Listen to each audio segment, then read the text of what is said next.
முஸ்லீம்களுக்கு வந்து அவங்களுக்கு மதரசா கல்வி இருக்கு, கிறிஸ்தவர்களுக்கு பைபிள் கல்வி இருக்குது. ஆனா நம்முடைய வேத பாடசாலைகளுக்கு எங்கேயும் அனுமதி இல்லை, ஆதரவு இல்லை. சனாதன ஒழிப்பு மாநாடு பகிரங்கமா கிறிஸ்தவ ஒழிப்பு மாநாடு போட முடியுமா? இஸ்லாமிய ஒழிப்பு மாநாடு போட முடியுமா? அது என்ன சனாதன ஒழிப்பு மாநாடு? தொடர்ந்து நக்கீரன் கோபால் மிக அருவருக்கத்தக்க வகையில் பேசுறாரு. இந்த நக்கீரன் கோபால் பொள்ளாச்சி பாலியல் சம்பவத்துக்கு எவ்வளவு வீடியோ போட்டாரு, போராடினாரு. இப்ப எங்க போனாரு? அண்ணா பல்கலைக்கழகத்துல இந்த சம்பவம் நடந்ததில்ல, எங்க போனாங்க இவங்க எல்லாம்? ஒன்றுபட்டு வாழுபவர்கள். எங்காவது பிராமணர்கள் ஜாதி கலவரத்தில் ஈடுபட்டாங்கன்னு இந்தியாவில் எங்காவது ஒரு எஃப்ஐஆர் காட்டுங்க. தீண்டாமை ஒழிய பாடுபட்டவர்கள் பிராமணர்கள், கம்யூனிஸ்ட் கட்சியை துவக்கியவர்கள் பிராமணர்கள். நல்ல ஆடிட்டர் வேணுமா, நல்ல டாக்டர் வேணுமா, நல்ல வக்கீல் வேணுமா? அப்பெல்லாம் திராவிட இயக்கத்தவங்களுக்கு பிராமணர் வேணும். பிராமணர்களையும் அழைத்து பேச வேண்டும். பிராமணர்கள் திமுகவுக்கு விரோதிகள் கிடையாது. பிற சமூகத்தை சார்ந்தவர்களை இழிவுபடுத்தினால் அந்த ஜாதி பேரை சொல்லி ஏதாவது சொல்லிட்டாங்கன்னு வச்சுக்கோங்க, உடனே பிசிஆர் ஆக்ட் வந்து அதுல அமலாகுது. அதே நேரத்தில் பிராமண சமூகத்தை மடிசார் மாமி, நூலிபான், அதே மாதிரி ரொம்ப கொச்சையா அவங்க வந்து பேசுறாங்க. அதுவும் இப்ப குறிப்பா திமுகவினுடைய ஐடி விங், அதே மாதிரி திராவிடர் கழகம், இவங்களுடைய ஐடி விங்ல எல்லாம் பிராமண சமூகத்தை மிகவும் அவமரியாதையாக பேசுகிறார்கள். ஒரு இடத்துல கூட இதுவரைக்கும் நடவடிக்கை எடுக்கவில்லை. அதனால மற்ற சமூகத்தை பத்தி திட்டி பேசினா உடனே நீங்க வந்து பிசிஆர் ஆக்ட்ல நடவடிக்கை எடுக்கிறீங்க. ஆனா ஏன் வந்து பிராமண சமூகத்துக்கு அந்த பிசிஆர் ஆக்ட் வரக்கூடாது? நாங்க வந்து பிராமணர்களுக்கு சலுகை வேணும்னு கேட்கல. எங்களை அவமானப்படுத்தாதீங்க, எங்களை இழிவுபடுத்தாதீங்க, எங்களை கேலி கிண்டல் செய்யாதீங்க.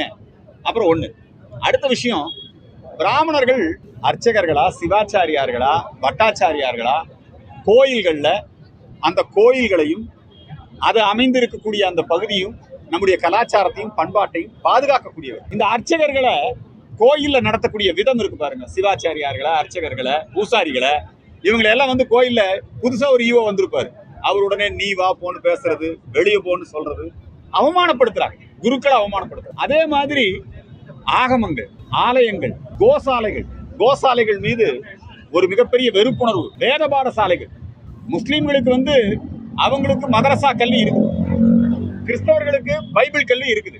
ஆனா நம்முடைய வேத பாடசாலைகளுக்கு எங்கேயும் அனுமதி இல்லை, ஆதரவு இல்லை. இத்தகைய சூழ்நிலை இன்றைக்கு இருந்து கொண்டிருக்குது. அதே மாதிரி சனாதனம், இந்து சமயம் அப்படின்னு வந்துட்டாலே உடனே அதை விமர்சிக்கிறது, கேலி கிண்டல் செய்வது. ஒன்றும் இல்லை, எல்லாம் மலைக்கு மாலை போட்டு போற ஐயப்ப மலை, ஐயப்ப பக்தர்கள் நிரம்பி இருக்காங்க. திமுகலயே நிறைய ஐயப்ப பக்தர்கள் இருக்காங்க. அங்க வந்து ஒரு பாடல் பாடப்படுது, ஐயப்ப பக்தருடைய மனதை புண்படுத்துற மாதிரி, ஐ ஆம் சாரி ஐயப்பா.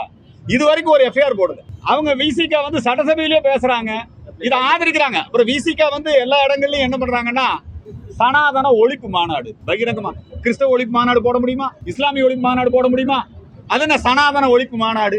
இன்னைக்கு நம்முடைய துணை முதலமைச்சரே இந்த கம்யூனிஸ்ட் கட்சிக்காரங்க நடத்தின கூட்டத்தில் போய் கலந்துக்கிட்டு சனாதனம் தான் கொசு, டெங்கு, சனாதனம் தான் வந்து அது ஒழிக்கப்பட வேண்டியது அப்படி பேசுறாங்க. அவர் ஒரு கிறிஸ்தவர், ஆனா தன்னை ஒரு கிறிஸ்தவர்னு கிறிஸ்துமஸ் விழாவில் கலந்துக்கிட்டு பெருமையா சொல்லிக்கிறார். இஸ்லாமியர்கள் விழாவில் கலந்து கொண்டு இஸ்லாமியர்களை பெருமைப்படுத்தி பேசுகிறாங்க. ஏன் வந்து இந்துக்களை மட்டும் குறிவைத்து, அதுவும் குறிப்பாக பிராமண சமூகத்தை இழித்து பழித்து பேசுவது? யாரெல்லாம் இந்த கொள்கையில தீவிரமா இருக்காங்களோ, செயல்படுகிறார்களோ, அவர்கள் மேல குறிவைத்து அவங்க மேல வழக்கு போடுறது. கஸ்தூரி என்ன தப்பா பேசிட்டாங்க? பிராமணர்கள் தமிழர்கள் தான், பிராமணர்களை தமிழர்கள் இல்லைன்னு சொல்லக்கூடியது தப்பு. அதுக்காக அவங்க ஒரு விஷயத்த பேசுறாங்க, உடனே அதை திருச்சி வெளியிட்டு கோயம்புத்தூர்ல குண்டு வைத்து அப்பாவி மக்களை கொலை செய்தவனுக்கு போலீஸ் அவங்க அனுமதி வழங்கி ஊர்வலம் போகுது. இன்னைக்கு வந்து அண்ணா பல்கலைக்கழகத்துல பெண் பாலியல் பலாத்காரம், யார் அந்த சார், அவங்கள போய் போலீஸ் தேடி கண்டுபிடிக்க முடியல. ஆனா கஸ்தூரியை போய் அங்க போய் கைது பண்ணிட்டு வர்றாங்க. அதே மாதிரி ஹெச் ராஜா, அவருக்கு தண்டனையே கொடுக்குறான். 6 மாசம் தண்டனை இல்லையா? இதுல 6 மாசம், அதுல 6 மாசம். என்ன பேசினார் ஹெச் ராஜா? திரிபுரால ஏற்பட்ட அரசியல் மாற்றம் குறித்து பேசினார். ஹெச் ராஜா இந்துக்களுக்கு ஆதரவா இருக்கிறாருனால அவருக்கு தண்டனை. இந்து மக்கள் கட்சி இளைஞரணி ஓம்கார் பாலாஜி அவர் கையில ஒரு ஸ்லேட்டை கொடுத்து அவமானப்படுத்துறாரு. ஈசா யோக மையம் குறித்து தொடர்ந்து நக்கீரன் கோபால் மிக அருவருக்கத்தக்க வகையில பேசுறாரு. இந்த நக்கீரன் கோபால் பொள்ளாச்சி பாலியல் சம்பவத்துக்கு எவ்வளவு வீடியோ போட்டாரு, போராடினாரு. இப்ப எங்க போனாரு? அண்ணா பல்கலைக்கழகத்துல இந்த சம்பவம் நடந்திருக்குல்ல, எங்க போனாங்க இவங்க எல்லாம்? இந்த நக்கீரன் கோபால் திட்டமிட்டு இந்துக்களை கேவலப்படுத்துவது, அசிங்கப்படுத்துவது, சத்குரு ஜக்கிவாஸ்தேவை இழிவுபடுத்துவது, பெண் சன்னியாசிகளை, அவங்க எல்லாம் தேவதைகள், அவங்க எல்லாம் வந்து தெய்வங்களுக்கு சமம், அவங்கள கேவலப்படுத்துறது. அதை கண்டிச்சு இந்து மக்கள் கட்சி நிகழ்ச்சி, அதுல ஓம்கார் பேசிட்டாருக்காக அவரை உடனே கைது பண்ணி நீதிமன்றத்துல மன்னிப்பு கேட்கணும்னு சொல்லி மன்னிப்பு கேட்கலன்னு ஜெயிலில் அடைச்சு உடனே அவர் கையில ஒரு இப்ப நீங்க வந்துங்க இப்ப இவங்களை எல்லாம் கொண்டு போய் ஆடு மாடு அடைக்கிற இடத்துல அடைச்சாங்க பாருங்க. இப்ப பிஜேபி காரங்க எல்லாம் கைது பண்ணி வீட்டுல இருந்து புறப்படும் போதே சீமான் காரை விட்டு இறங்கவே இல்லை, உடனே கைது. அம்பு சௌமியா அம்மா பாமக போராட்டம் நடத்துற கூட அனுமதி இல்லை. நல்ல வேலை இப்ப திடீர்னு கம்யூனிஸ்ட்காரங்களுக்கு ஞானோதயம் வந்துருச்சு. அவங்க தேர்தல் வர்றதுனால ஞானோதயம் வந்ததுன்னு தெரியல. அவர் என்ன சொல்றாருன்னா போராட்டம் நடத்துறதுக்கு அனுமதி இல்லை. இது நாங்களா சொல்றோம், எல்லாரும் சொல்றோம், நாங்களே பாதிக்கப்பட்டிருக்கோம். பிராமணர்கள் எந்த இடத்துலயும் எங்கேயும் ஆதிக்கம் செலுத்தியவர்கள் அல்ல. மிக மிக தவறான செய்தி. பிராமணர்கள் எல்லா சமூகத்தவருக்கும் ஒன்றுபட்டு வாழுபவர்கள். எங்காவது பிராமணர்கள் ஜாதி கலவரத்தில் ஈடுபட்டாங்கன்னு இந்தியால எங்காவது ஒரு எஃப்ஐஆர் காட்டுன்னு பாருங்க. நீங்க பிற ஜாதிகளுக்குள்ள மோதல் கலவரம் எல்லாம் வந்திருக்கு. இல்ல இல்ல இல்ல, நல்லா தெரிஞ்சுக்கங்க. பிராமணர்கள் வந்துங்க எங்காவது இந்த ஜாதியை சொல்லி இழிவுபடுத்துறாங்கன்னு பிராமணர்கள் மேல எங்காவது பிசிஆர் சட்டம் போட்டிருக்காங்களா? ஏதாவது ஜாதி கலவரத்துல பிராமண சமுதாயம் பங்கெடுத்திருக்குதா? பிராமணர்களுக்கு இடஒதுக்கீடு கிடையாது, பிராமணர்களுக்கு கல்வி வேலை வாய்ப்புகள் கிடையாது. பிராமணர்கள் ஆனாலும் கூட கோயில்கள்ல அனைத்து சமுதாயத்தவரையும் அழைத்து சென்றது யார்? இந்த மதுரையில வைத்தியநாத ஐயர். தீண்டாமை ஒழிய பாடுபட்டவர்கள் பிராமணர்கள். கம்யூனிஸ்ட் கட்சியை துவக்கியவர்கள் பிராமணர்கள். புரியுதுங்களா? அம்பேத்கர் அவருடைய ஆசிரியர் பேரு, அவருடைய ஆசிரியர் ஒரு பிராமணர். அம்பேத்கர் மனைவி, இரண்டாவது மனைவி ஒரு பிராமணர். புரியுதுங்களா? அம்பேத்கருக்கு வந்து எல்லாரும் அவரை தரையில் உட்கார வச்ச போது அவரை கூப்பிட்டு நம்முடைய பக்கத்துல உட்கார வச்சு அவருக்கு கல்வி சொல்லி கொடுத்தவர் பிராமணர். பெண்களை படிக்க வைத்தவர்கள் பிராமணர்கள். ஈஸ்வர சந்திர வித்யாசாகர் பெண் கல்விக்கு வித்திட்டார், பிராமணர். ராஜாராம் மோகன் ராய் பிராமணர். அவர் வந்து ராஜாராம் மோகன் ராய் வந்து இந்த சதிங்கிற பழக்கம், உடன்கட்டை ஏறுதல் ஒழித்து கட்டியவர் பிராமணர். இந்த நாட்டில் நடந்த எல்லா ரெவல்யூஷன், எல்லா புரட்சிகளும் பிராமணர்களால் நிகழ்த்தப்பட்டது. இப்ப மு க ஸ்டாலின் வீட்டுல அங்க வந்து அவருக்கு நல்ல டாக்டர் யாரு? கருணாநிதி அவர்களுக்கு டாக்டர் யாரு? மு க ஸ்டாலின் மாப்பிள்ளையே பிராமணர் இல்லையா? மருமகன் பிராமணன் தான், மருமகள் பிராமணர் இல்லையா? தெரியல எனக்கு. நம்ம அவங்க குடும்ப விவகாரத்துக்கு போக வேண்டாம். நல்ல ஆடிட்டர் வேணுமா, நல்ல டாக்டர் வேணுமா, நல்ல வக்கீல் வேணுமா, அப்பெல்லாம் திராவிட இயக்கத்தவங்களுக்கு பிராமணர் வேணும். ஈவேரா வந்து கல்யாணம் பண்ணணுமா, ராஜாஜிங்கிற பிராமணர்கிட்ட போய் ஆலோசனை கேட்டு அவர் வந்து சாட்சி கையெழுத்து போட்டு அவர் ஈவேரா வந்து ஒரு கல்யாணம் பண்ணிக்கிட்டாரு. அதுக்கெல்லாம் பிராமணம் வேணும். தேர்தல் பிரச்சாரத்துக்கு பிராமணம் வேணும். பிரசாந்த் கிஷோர் பிராமணம் வேணும் தேர்தல் பிரச்சாரத்துக்கு. என்னங்க அநியாயமா இருக்குது? பிராமணர்கள் எந்த சமுதாயத்தோடும் இதுவரைக்கும் மோதலில் ஈடுபட்டதில்லை. பசுமாட்டோடு ஒப்பிடுவார்கள் பிராமணர்களை, அந்தணர்களை பசுமாட்டோடு ஒப்பிடுவார்கள். அவங்க நம்முடைய இந்து சமய கலாச்சாரம், பண்பாடு, நம்முடைய கோவில், இதையெல்லாம் இன்னைக்கு அவங்க பிராமணர்கள்லாம் சம்பளத்துக்கு வேலை செய்யறவங்க கிடையாது. கோயில்ல அர்ச்சகர்கள் சம்பளத்துக்காக வேலை செய்யறாங்க. அங்க இருக்கக்கூடிய குருக்கள் சம்பளத்துக்காக வேலை செய்யறாங்க. சிவாச்சாரியர்கள் சம்பளத்துக்காக வேலை செய்யறாங்க. அவங்க எல்லாம் தலைமுறையாக அந்த சுவாமியை, அந்த கோயிலை பாதுகாத்துட்டு இருக்காங்க. ஆனா இந்த திராவிடர் கழகம், இந்த கம்யூனிஸ்ட் போன்ற அமைப்புகள் திட்டமிட்டு வேண்டுமென்றே உள்நோக்கத்தோடு அந்தணர்களை மிக மோசமானவர்களாக சித்தரிக்கிறார்கள். அது ஒழிக்கப்பட வேண்டும். அதுக்காகத்தான் இந்த உண்ணாவிரதம். ஆமா, வந்துங்க பிரிட்டிஷ் இந்தியால ஒரு உண்ணாவிரதம் இருக்கணும், ஒரு போராட்டம் பண்ணணும்னா நாம வந்து ரொம்ப தடை செய்யப்பட்டு இருக்கும். இப்ப பாருங்க, இன்னைக்கு நாங்க நீதிமன்றத்துக்கு போய் அனுமதி வாங்கியிருக்கோம். நீதிமன்றத்துக்கு போய் நாம அனுமதி வாங்கியிருக்கோம்.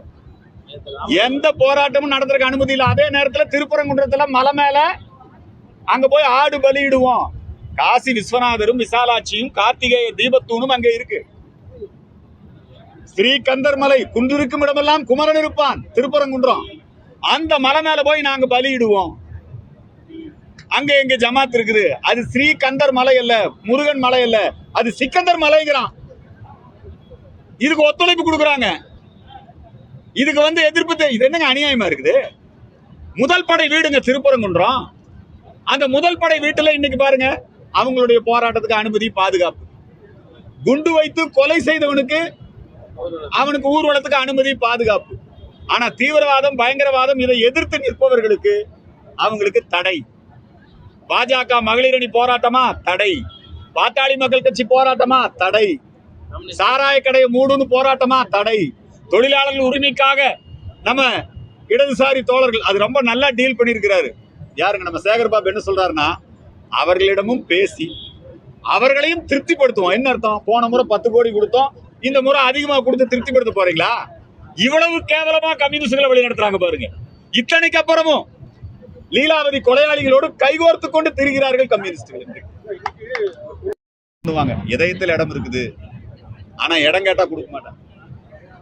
விடுதலை சிறுத்தைகளுக்கு எங்க இடம் கொடுப்பாங்க? ரிசர்வ் தொகுதியில தான். நீ பொது தொகுதிக்கு ஆசைப்படாத, புரியுதுங்களா? திருமாவளவன் எதுக்கு வேணா ஆசைப்படலாம், திருமாவளவன் மந்திரி பதவிக்கு ஆசைப்படக்கூடாது. கூட்டணியில் இருக்கிற எந்த கட்சிக்கும் மந்திரி பதவி கிடையாது. அதனால இந்த மாதிரிதான் இருக்கும். நாங்க இந்த நிகழ்ச்சியில அரசியல் பேசுவதை விட நாங்க எங்களுடைய உரிமைகளை பேசுவதற்காக அதுக்காக இங்க வந்திருக்கிறோம். நாங்க இவர் எல்லோருக்குமான முதலமைச்சர்.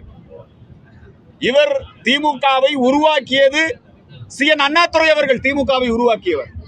ஈவேராவிடமிருந்து கருத்து வேறுபாடு ஏற்பட்டு, ஈவேரா கடவுள் இல்லைனாரு, அண்ணாதுரை ஒன்றே குலம் ஒருவனே தேவன்னாரு. ஈவேரா பிராமணர்களை திகால சேர்த்துக்கல, அண்ணாதுரை திமுக பிராமணர்களை சேர்த்துக்கிட்டாரு.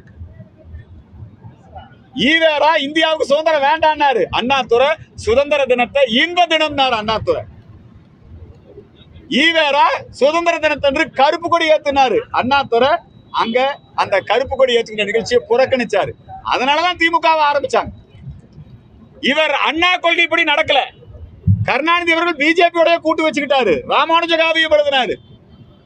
இவங்க அண்ணா கருணாநிதி கொள்கைகளை புறக்கணித்து இன்னைக்கு கிரிப்டோ கிறிஸ்தவர்களும் திராவிடர் கழகத்தை சார்ந்தவர்களும் இன்னைக்கு திமுகவை கைப்பற்றி கொண்டு ஸ்டாலினை கைப்பாவையாக மாற்றி இன்னைக்கு அவங்க திராவிட மாடல் அரசுங்கிற போர்வையில சனாதனத்தை ஒழிப்பேன், கொசு, டெங்கு, சர்வாதிகாரி. நீ போதை பொருளை ஒழிக்கிறதுக்கு சர்வாதிகாரி ஆனா பரவாயில்ல. இன்னைக்கு போதை பொருள் கடத்தல்காரனுக்கு பாதுகாப்பு இருக்குது, அவனுக்கு உடனே பெயில் கிடைக்குது. ஆனா எச்ராஜாக்கு தண்டனை கிடைக்கும். இது என்னங்க அநியாயமா இருக்குது? இந்த ஆட்சி பிராமணர்களையும் அழைத்து பேச வேண்டும். பிராமணர்கள் திமுகவுக்கு விரோதிகள் கிடையாது. என்னங்க, நாங்க எங்களுடைய கோரிக்கைகளை கொடுக்க வேண்டும் என்பதற்காக அனுமதி கேட்டு கொடுத்திருக்கிறோம். ஆனா சந்திக்கல. உடனே இதை உடைக்கிறது, பிராமணர் ஒற்றுமையை சீர்குலைக்கிறதுக்கு ஒரு முயற்சி. இன்னொரு சங்கத்தை கூப்பிட்டு சந்திச்சு பேசி அதை இதையும் பண்ணிட்டு இருக்காங்க. இதெல்லாம் வேண்டாம். நீங்க எங்களுடைய நியாயமான கோரிக்கையை ஏற்றுக்கொள்ளுங்கள். நாங்க இது அரசியலுக்காக பண்ணல.